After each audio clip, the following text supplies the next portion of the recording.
LeBron James, Anthony Davis at Lakers, yan ang ating pag-uusapan. Final seconds. Bryant for the win. Bang! Sayang mga idol, natalo pa ang Lakers laban sa Sacramento Kings sa score na 130-120. Na kung kailan naman may pagkakataon na silang umangat sa standings ay tsaka pa sila natalo. Kaya balik na ulit sila sa number 10 seed sa West na may record na 34 wins at 30 losses. Okay na sana ang pagsisimula ng Lakers sa first quarter. Lalo at 9 points ang naging lamang nila sa Sacramento Kings sa pagtatapos ng first quarter sa score na 37-28. Kaso pagdating naman ng second quarter ay dito na umarangkada ang Sacramento Kings at na-outscored nila ang Lakers. Kaya naman natapos ang first half na lamang na ng 15 points ang Sacramento Kings sa score na 72-57. Pagdating naman ng second half ay pinilit pa ng Lakers na makahabol.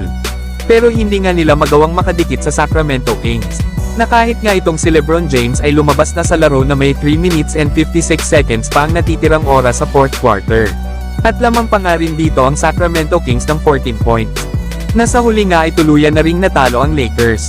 Maganda pa naman sana ang naging performance ni LeBron na kung saan ay meron na naman itong double-double, 31 points, 5 rebounds at 13 assists. Habang Rui Hachimura na gumawa ng 29 points at Austin Reeves na may 18 points.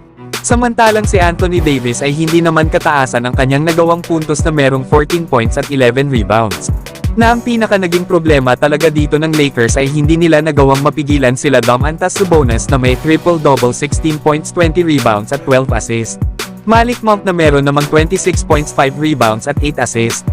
Habang itong si De'Aaron Fox ay meron namang impressive na 44 points, 4 rebounds at 4 assists. Kaya dyan pa lang sa tatlong yan ay kitang-kita mo na talaga ang diferensya pagdating sa scoring ng dalawang kupunan. Lalo at no-match ang Lakers pagdating sa rebounds sa Sacramento Kings na meron nga silang 46 total rebounds. Habang 34 total rebounds lang ang sa Lakers. Mas madami ding assist ang Kings na nagawa na meron nga silang 32 assist kesa sa 25 assist ng Lakers. At dito talaga na-dominate ng Sacramento Kings ang Los Angeles Lakers na tinalo nga sila pagdating sa points in the paint. Lalo at merong total na 76 points ang Sacramento Kings sa points sa paint. Habang 50 points naman para sa Lakers. At nang matanong naman si LeBron sa post-game interview, kung ano ba daw ang ginawa ng Kings kung bakit sila nalamangan after ng first quarter. Sabi nga ni LeBron ay nag-iba daw ang pace at tempo ng laro ng Sacramento Kings. Lalo at napigilan nga daw nila ang opensa ng kanilang kupunan. Isa pa ay nag-init din daw itong si Malik Monk para sa Sacramento Kings na malaking impact nga daw ito para sa kanila. At ganun nga din daw itong si Davion Mitchell na maganda ang contribution sa Sacramento Kings at doon na daw nagbago ang laro. Natanong nga din si LeBron kung bakit ba daw ito lumabas at kung dahil ba daw ito sa kanyang ankle. Sabi naman ni LeBron ay oo daw at medyo hindi na nga daw ito comfortable dahil dito. Lalo at buong third quarter daw kasi siya naglaro pero sinabi naman ni LeBron na okay na daw ang pakiramdam ng kanyang ankle. Pinuri nga din ni LeBron sila Sabonis at De'Aaron Fox. Na inamin nga nito na maluwag daw ang kanilang depensa at masyado nga daw nagkaroon ng space si De'Aaron Fox para makagawa ng 44 points. Yan nga mga idol ang mga sinabi ni LeBron James. Samantalang sa naging post-game interview naman ni Anthony Davis, sinabi nga nito na ang Sacramento Kings daw ang nagdictate ng laro pagdating ng second quarter. Lalo na itong si De'Aaron Fox na nagagawa niya ang gusto niya kanina sa opensa.